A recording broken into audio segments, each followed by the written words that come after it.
Zoom in too closely, you're doing carpentry. Zoom out too far, we're talking politics. What is the function of scale in architecture? When I was a student, I used to think scale meant choosing the right paper size. An assignment would ask for a 1 to 50 deliverable, and I'd stress over whether that meant plotting on an A1 or A0, but over time, I came to realize scale is not a means to measure. Scale is a framework of thinking.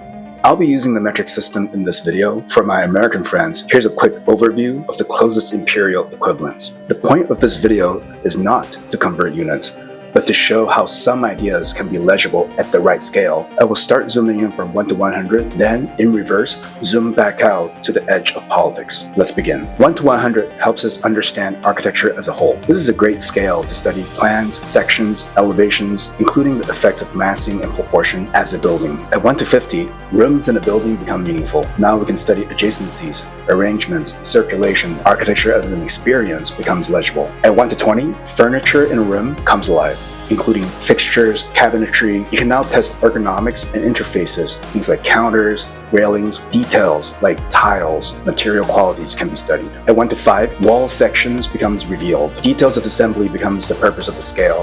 Vapor barrier, insulation, joinery, and other nuances of material thicknesses and connection systems can be fully studied. We have now arrived at the scale of carpentry. Let's go in reverse. At 1 to 200, a campus or an urban block can be studied. How a building meets its neighbors, how the gaps between buildings can be managed, how courtyards operate, the immediate surroundings like traffic and circulation flow can be visualized and tested. By 1 to 500, we're studying urbanism. A patch of the city's amenities, roads, infrastructure, or relationship between urban blocks can be studied. It is no longer meaningful to articulate doors, windows, and even some smaller parts of buildings may begin to be abbreviated. At 1 to 1000, landscape and regionalism becomes more meaningful. You might be working around a highway or a watershed, but definitely looking at the relationship between zoning, jurisdictions.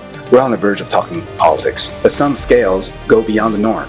Frank Lloyd Wright's Broadacre City isn't just a master plan, it is an ideology. It almost doesn't matter what the scale of this model is, because in describing one Jeffersonian grid, an architect was able to convey his political beliefs. Let's go further and look at these two corridor house models by Moss. A 1-to-1 model of a building in the context of an exhibition. The spatial proportions are simulated, yet the material resolution work to turn the human body into a scale figure. Or, in this model, designed as a staged photograph for long-term documentation. Then there's Andres Hake's Superpowers of 10, turning a studio into a theater. The performative staging of multiple scales of models, from spoons to cities, laid out into a room. By performing the models, everything is back at 1 to 1. This says a lot about how architectural education is designed. The architectural review space turns all models into 1 to 1 performance spaces. The review is a tiny live performance of a puppet theater, and your 1 to 50 model are now puppets. On the stage, models are props.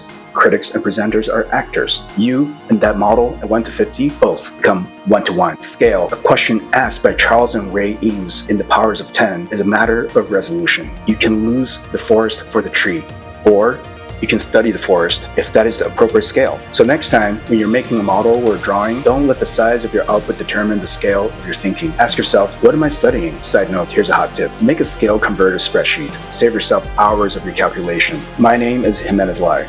If you enjoyed this breakdown, please consider a like, share, or subscribe. And remember, every scale has its purpose, even when somebody tells you it's got to be at least 3 times bigger.